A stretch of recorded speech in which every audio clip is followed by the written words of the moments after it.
കുറെ നാളായി ഞാൻ വിചാരിക്കുന്നു ഇങ്ങോട്ടൊക്കെ ഒന്ന് ഇറങ്ങണം എന്ന്. സത്യം പറഞ്ഞ സമയം കിട്ടാറില്ല.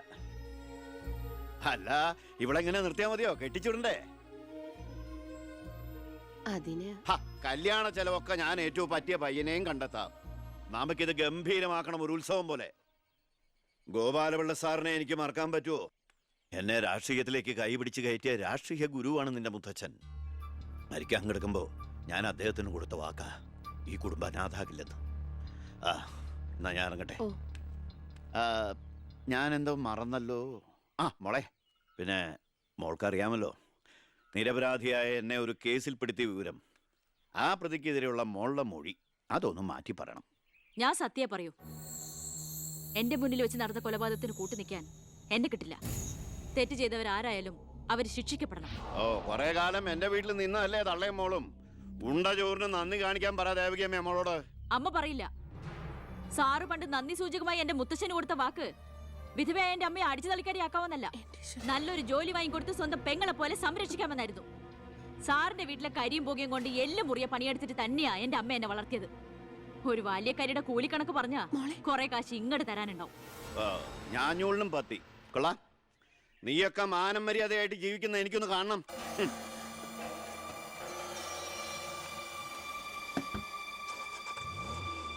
എടാ ഞാനാ. എന്താ നടക്കില്ലടാ.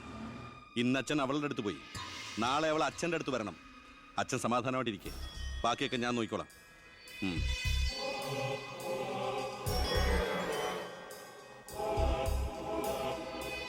ഞാനാ.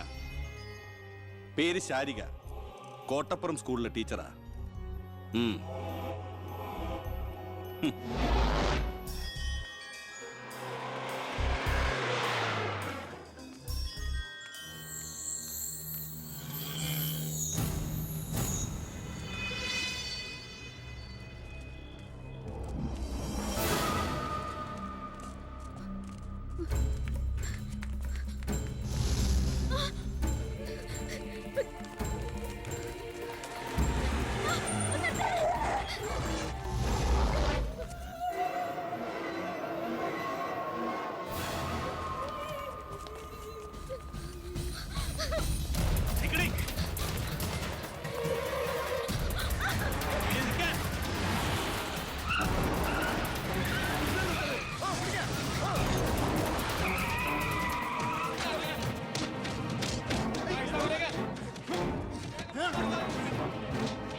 മാഡത്തിനടുത്ത് എപ്പോഴും ശ്രദ്ധ വേണമെന്ന് ഹോം മിനിസ്റ്ററുടെ ഓർഡർ ഉണ്ടായിരുന്നു.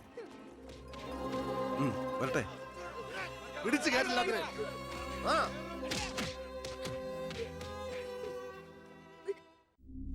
ആ ഗുണ്ടകളെല്ലാം മണിക്കൂറുകൾക്കുള്ളിൽ ജാമ്യത്തിറങ്ങിപ്പോയി സർ. അവർക്ക് വേണ്ടി ക്യൂ നിൽക്കുകയാണ് ആവശ്യക്കാർ. ഈ നാട്ടിലെ ഇടത്തരക്കാരും പാവങ്ങളും ഒക്കെ ഗുണ്ടകളെ കൊണ്ട് പൊറുതി മുട്ടിയിരിക്കുകയാണ് സർ. കഴിഞ്ഞ കുറേ വർഷങ്ങളായി ഇവിടെ നടന്ന 90% കൊലപാതകങ്ങൾക്കും ആത്മഹത്യകൾക്കും പിന്നിൽ ഗുണ്ടകളും അവർക്ക് പുറകിലുള്ള തൽപര കക്ഷികളുമാണെന്ന് നിസ്സംശയം പറയാം സർ. കഴിഞ്ഞ 5 വർഷത്തിനുള്ളിൽ ഇവിടെ ഉണ്ടായിട്ടുള്ള സർവ്വ ഗുണ്ടാ വിളയാട്ടങ്ങളുടെയും അക്രമങ്ങളുടെയും സത്യസന്ധമായ കേസ് ഹിസ്റ്ററി എനിക്കുടനെ വേണം, വിത്ത് ഇമ്മീഡിയറ്റ് എഫക്ട്. സാർ, ഈ ഫയലുകളൊക്കെ ഒന്ന് പഠിക്കണം. കഴിഞ്ഞ 5 വർഷത്തിനിടയ്ക്ക് കേരളത്തിലുണ്ടായിട്ടുള്ള ഞെട്ടിക്കുന്ന അക്രമങ്ങളുടെ സത്യസന്ധമായ ഡീറ്റെയിൽസ് ആണിത്. 300-ലേറെ കൊലപാതകങ്ങൾ, 2000-ലേറെ ആത്മഹത്യകൾ, 3000-ലേറെ ആത്മഹത്യാ ശ്രമങ്ങൾ, അക്രമങ്ങളിൽ അംഗമംഗം വന്നവർ 6000-ലേറെ. എന്നിട്ടോ ബന്ധപ്പെട്ട കേസുകളിൽ ശിക്ഷിക്കപ്പെട്ടത് വെറും 12 പേർ. വ്യക്തമായ തെളിവുകളോ സാക്ഷിമൊഴികളോ ഇല്ലാതെ രക്ഷപ്പെട്ടവർ 650-ലേറെ. ഇനിയും പോലീസിന് കണ്ടുപിടിക്കാൻ പറ്റാത്ത കേസുകൾ 100-ലേറെ. ഇതൊക്കെ ആ അവറാച്ചനും അതിനു മുമ്പ് പ്രതിപക്ഷവും ഭരിച്ചിരുന്നപ്പോഴാ. സാർ, മറ്റുള്ളവരുടെ മേൽ പഴിചാരി രക്ഷപ്പെടാനുള്ള തന്ത്രമല്ല ഇപ്പോൾ ആവശ്യം. ഞാനിപ്പോ എന്താ ചെയ്യണ്ടേ? ഇതൊക്കെ അന്വേഷിക്കേണ്ട ചുമതല പോലീസിനല്ലേ? സമയമുണ്ടെങ്കിൽ താൻ തന്നെ പോലീസിനെ കൊണ്ട് അന്വേഷിപ്പിക്കടോ. താങ്ക് യു സാർ, ഈ പെർമിഷൻ മാത്രം മതി. നിക്ക് ഞാനൊരു ആവേശത്തിന് പറഞ്ഞു വെച്ച് എന്താ തന്റെ ഉദ്ദേശം? സാർ, ഞാൻ പറഞ്ഞില്ലേ ഈ അക്രമങ്ങളുടെ എല്ലാം പിന്നിൽ ഗുണ്ടകളാണെന്ന്. അതൊക്കെ ആർക്കറിയാൻ പാടില്ലാത്തത്? എങ്കിൽ പിന്നെ ഈ ഗുണ്ടാവിളാട്ടം നമുക്ക് അങ്ങ് അവസാനിപ്പിച്ചൂടെ സാർ? ഈ നാട് നന്നാവണമെങ്കിൽ, ജനങ്ങൾക്ക് പേടി കൂടാതെ ജീവിക്കണമെങ്കിൽ കേരളത്തിൽ അടിയന്തരമായി ഗുണ്ട ആക്ട് നടപ്പാക്കിയേ പറ്റൂ. അതെ സാർ, നമ്മുടെ അയൽ സംസ്ഥാനത്തെ മുഖ്യമന്ത്രി ആക്ട് നടപ്പാക്കിയില്ലേ? എടോ, അവരൊരു സ്ത്രീയാ, അവർക്ക് എന്തു ആകാം. അവരെ തൊട്ടാൽ പീഡനം, സ്ത്രീ പീഡനം. എന്നെ തട്ടിയാ എന്റെ കുടുംബത്തിന് പോയി. സാർ, സാറിന് ഒരു പോറൽ പോലും സംഭവിക്കില്ല. ഇതിപ്പോ പോറലല്ലോ, ഓട്ടയല്ലേ വീഴാൻ പോണത്. ഓട്ട ഈ വെടിയുണ്ടിയും കത്തിയൊക്കെ കയറുമ്പോണ്ടാവണ ഓട്ട. സാർ, ഞാൻ പറയുന്ന താൻ എന്ത് പറഞ്ഞാലും ഞാൻ സമ്മതിക്കില്ല. ഇതൊക്കെ തനിക്ക് മുൻപരിചയം ഇല്ലാത്തോണ്ട് തോന്നുന്നു മണ്ടത്തര. എങ്കിൽ പിന്നെ സാർ ഒരു കാര്യം ചെയ്യും, മുൻപരിച്ചുള്ള ആരെങ്കിലും വെച്ച സാർ അങ്ങോട്ട് ഭരിച്ചോ. ഞാൻ രാജിവെക്കാൻ പോവാ. ആ. രാജ്യ നീ എനിക്ക് ഹാർട്ട് അറ്റാക്ക് ഉണ്ടാക്കുന്ന വർത്താനം പറയരുത്. നീ രാജിവെച്ച് പോയാ എന്റെ മന്ത്രിസഭ മൂക്കൂത്തി വീഴില്ലേ? എങ്കിൽ എന്റെ വഴിക്ക് വരേണ്ടി വരും. നീ പറയണേല് കാര്യമുണ്ടെന്ന് എനിക്കറിയാം, പക്ഷെ നിനക്കൊരു കാര്യം അറിയില്ല. ഇവിടുത്തെ എല്ലാ രാഷ്ട്രീയ പാർട്ടികളുടെയും നിത്യോപയോഗ സാധനങ്ങളിൽ ഒന്നാണ് ഈ ഗുണ്ടകൾ. അതുകൊണ്ട് ഭരണകക്ഷിയും പ്രതിപക്ഷവും ഇതിന് സമ്മതിക്കില്ല. ഈ ബില്ല് നിയമസഭയിൽ പാസ്സാവൂല. അറിയാം സാർ. ആദ്യം നമുക്ക് മന്ത്രിസഭ കൂടി തീരുമാനിക്കാം. ഗവർണറെ കൊണ്ട് സ്പെഷ്യൽ ഓർഡിനൻസ് പുറപ്പെടുവിച്ച് ഈ ഗുണ്ട ആക്ട് നടപ്പിലാക്കാം. എന്നിട്ട് 6 മാസത്തിനുള്ളിൽ നമുക്ക് നിയമസഭയിൽ പാസ്സാക്കിയെടുത്താൽ മതി. ആ 6 മാസം മതി എനിക്ക് കേരളത്തിലെ സർവ്വ ഗുണ്ടായുസം തുടച്ചു നീക്കാൻ. അല്ല, ഈ Thank you, sir. ഗുണ്ടകളെ എനിക്ക് വേണം.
ഇതാ ചാവി. എന്നാ ഞങ്ങൾ ഇറങ്ങട്ടെ. ഓ ആയിക്കോട്ടെ. ഈ നാട്ടിലേക്ക് വരുമ്പോ മനസ്സ് നിറയെ സന്തോഷായിരുന്നു. ഇപ്പൊ ഇവിടുന്ന് പോകുമ്പോ എന്റെ നെഞ്ചു നീറ.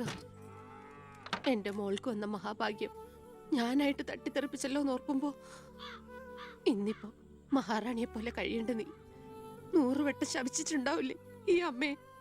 ഇല്ല അമ്മേ, അർഹിക്കാത്തത് ആഗ്രഹിക്കരുതെന്ന് കുഞ്ഞുനാളോട്ട് എന്റെ അമ്മയല്ലേ എന്നെ പഠിപ്പിച്ചത്. അമ്മ കേറ്.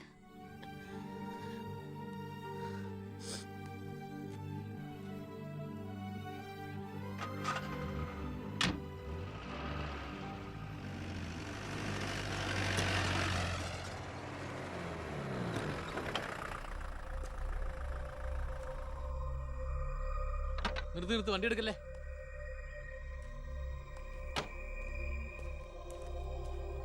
എന്താ പെട്ടെന്ന് ഇങ്ങനെ ഒരു തീരുമാനം? സ്കൂളിൽ ടെമ്പററി പോസ്റ്റ് ആയിരുന്നല്ലോ, അത് കഴിഞ്ഞു. ഇനിയിപ്പോ ആരാ ഉള്ള ഇവിടെ? ഞങ്ങൾ പോവാൻ നാട്ടിലേക്ക്. ഞാൻ ആ പഴയ പോസ്റ്റ് പെർമനന്റ് ആക്കി തന്നാലോ? വേണ്ട, എനിക്ക് പേടിയാ ഇവിടെ ജീവിക്കാൻ. അവിടെ ചെന്ന് 10 കുട്ടികൾക്ക് ട്യൂഷൻ എടുത്തിട്ടാണെങ്കിലും ഞങ്ങൾ ജീവിച്ചോളാം. ഞാൻ അതല്ല ഉദ്ദേശിച്ചേ. അന്ന് ദേവികമ്മ ചോദിച്ച ചോദ്യങ്ങൾക്കൊന്നും എനിക്ക് മറുപടി പറയാൻ കഴിഞ്ഞില്ല. കാരണം പറയത്തക്ക പണിയൊന്നും ഉണ്ടായിരുന്നില്ലല്ലോ.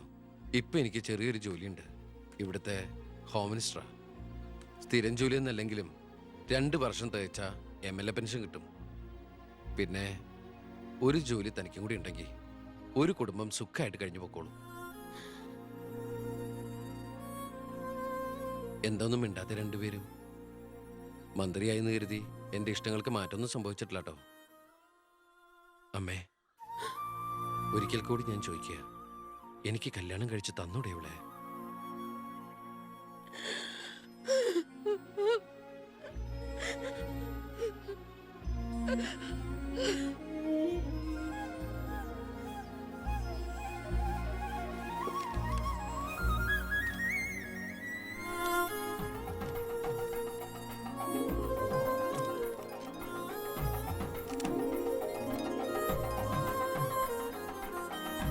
ആരാ സാക്ഷികൾ? ഒരു സാക്ഷിയുണ്ടേ, ഒന്ന് മറക്കേ സാറേ.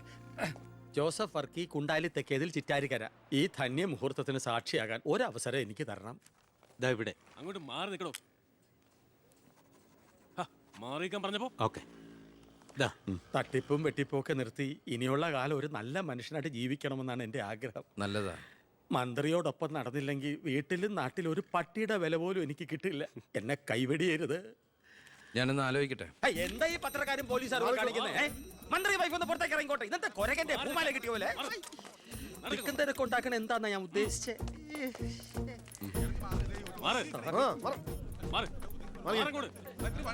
വഴി കൊടുക്ക്. ഈ പാവപ്പെട്ട പെൺകുട്ടിയെ വിവാഹം കഴിച്ചത് പഴയ ബാല്യക്കാരുടെ മകളോട് ബാല്യകാലത്തിൽ തോന്നിയ കടുത്ത പ്രേമം കൊണ്ട് തന്നെയാണോ? നാട്ടുകാർ മുഴുവൻ നോക്കി നിൽക്കെ ഒരു ഗുണ്ട പഴപ്പിച്ച ഈ പെണ്ണിന് ജീവിതം നൽകിയത് ജനസിമ്പതി നേടി പ്രശസ്തി പിടിച്ചു പറ്റാൻ വേണ്ടിയല്ലേ? വിട് സാറേ. ഹേയ്, പത്രക്കാരോട് ഇങ്ങനെയൊക്കെയാണോ? അതിനുള്ള മറുപടിയൊക്കെ ഞാൻ പറഞ്ഞോളാം. അനന്തുമാർ വാ. കളി എന്നോടോ? തന്നെ പോലുള്ള മഞ്ഞപ്പത്രക്കാർക്ക് എന്തു എഴുതി പിടിപ്പിക്കാം. സ്വന്തം കൂടപ്പിറപ്പുകളുടെ കിടപ്ര കഥകൾ വരെ. ആ സർക്കിൾ ഇൻസ്പെക്ടർ വിജയൻ സാറ് അവിടെ വെച്ച് അനന്തകുമാറിനിട്ട് 2 പൊട്ടിച്ചിരുന്നെങ്കിൽ നിങ്ങൾ പത്രക്കാരെ എഴുതി പിടിപ്പിക്കും ആഭ്യന്തരമന്ത്രി അധികാരം ദുർവിനിയോഗം ചെയ്തു എന്ന്. അതൊക്കെ ചീപ്പായി പോവില്ലേ? പക്ഷെ ഒരു ഭാര്യയെക്കുറിച്ച് പറയുമ്പോ ഭർത്താവ് കുറച്ച് ചീപ്പായാലും വലിയ കുഴപ്പമൊന്നുമില്ല അല്ലടാ അനന്തകുമാറെ. സാറൊന്നും കണ്ടിട്ടില്ല, അനന്തകുമാറൊന്നും കൊണ്ടിട്ടുമില്ല. താടി ഉള്ളതുകൊണ്ട് പാടറിയില്ല. കല്യാണം കഴിഞ്ഞ് വധുവരന്മാർ ഇങ്ങോട്ട് എഴുന്നള്ളുന്നുണ്ടെന്ന്. ഒരു കാര്യം ഞാൻ പറഞ്ഞേക്കാം, അവരെ ഈ പടി കയറ്റിയ ആ നിമിഷം ഞങ്ങൾ ഈ പടി ഇറങ്ങും. അതിലൊരു മാറ്റവും ഇല്ല. അമ്മേ, ദാ അവരെത്തി.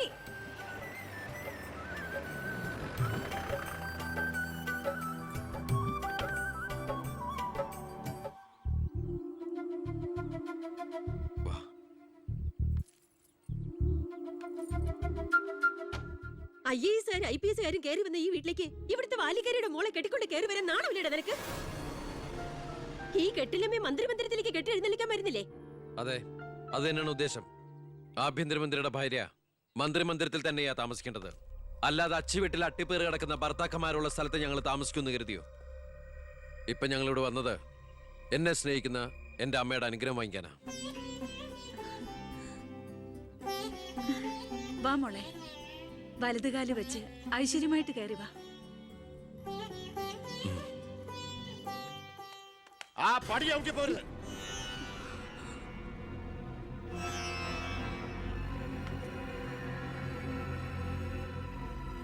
അച്ഛനെ എതിർത്ത് പറഞ്ഞും അച്ഛന്റെ നെഞ്ചത്ത് കുതിര കയറിയും അച്ഛനെ തോപ്പിച്ചും നീ ഒരു മന്ത്രി കസേര ഒപ്പിച്ചെടുത്തു. ആ പക മനസ്സിൽ കിടന്ന് നീറുമ്പോഴാ എനിക്ക് കണ്ണെടുത്താ കണ്ടുകൂടാത്ത ഒരുത്തിയുടെ കൈയും പിടിച്ച് നീ കുടുംബത്തിലേക്ക് കയറി വന്നിരിക്കുന്നത്. നീ മന്ത്രിയാണെ എനിക്ക് പുല്ലടാ. അച്ഛൻ ചവിട്ടി പുറത്താക്കി ഇന്ന് പത്രക്കാരെ കൊണ്ട് എഴുതിക്കാണ്ട് ഇറങ്ങി പോടാ. നിങ്ങൾ എന്തൊക്കെയായി പറയുന്നേ? നീ മിണ്ടി പോരുത്. അമ്മേ, ഇതൊക്കെ പ്രതീക്ഷിച്ചുകൊണ്ട് തന്നെയാ ഞാൻ എവിടെയും കൂട്ടി ഇങ്ങോട്ട് വന്നത്. അമ്മയുടെ നിറഞ്ഞ കണ്ണുകൾ കാണുമ്പോൾ എനിക്കറിയാം എൻ്റെ അമ്മ നിറഞ്ഞ മനസ്സോടെ ഞങ്ങളെ സ്വീകരിച്ചു എന്ന്. അനുഗ്രഹം ഉണ്ടാവണം, അത് മാത്രം മതി.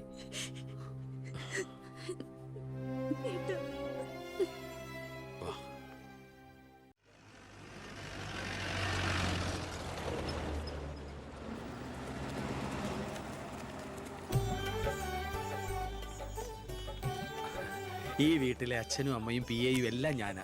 ഐശ്വര്യമായിട്ട് വലതുകാലം വെച്ചകത്ത് കയറിക്കേ. മാറി നിൽക്കണോ? എൻ്റെ ഈശോയെ നന്മ വരുത്തണമേ. ഇനിയെങ്കിലും അവരെ അവരുടെ മാത്രം ലോകത്തിലേക്ക് വിട്ടുകൂടെ? മന്ത്രിക്കുമില്ലേ ഫസ്റ്റ് നൈറ്റ് റൊമാൻസും ഒക്കെ? പ്ലീസ് എല്ലാവരും ഒന്ന് പുറത്തേക്ക് ഇറങ്ങും. പ്ലീസ് പ്ലീസ്, പറയുന്ന കേൾക്കൂ പ്ലീസ്.